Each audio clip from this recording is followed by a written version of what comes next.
Looking for a quick, healthy, and budget-friendly meal? Today we're making delicious instant noodle bowls in just 10 minutes. This recipe is quick, simple, and perfect for 4 servings.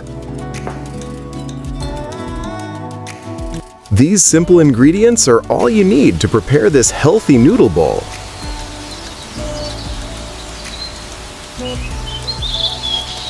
First, finely chop or shred all the vegetables.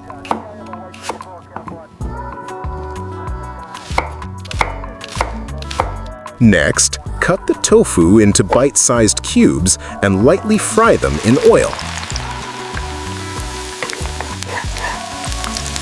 Add rice noodles, vegetables, half a stock cube, and a teaspoon of miso paste into your container.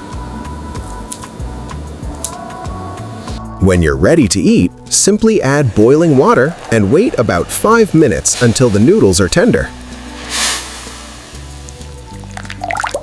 Finish with lemon juice and chili flakes, mix well, and your instant noodle bowl is ready to enjoy. A quick, healthy, and budget-friendly meal ready in minutes.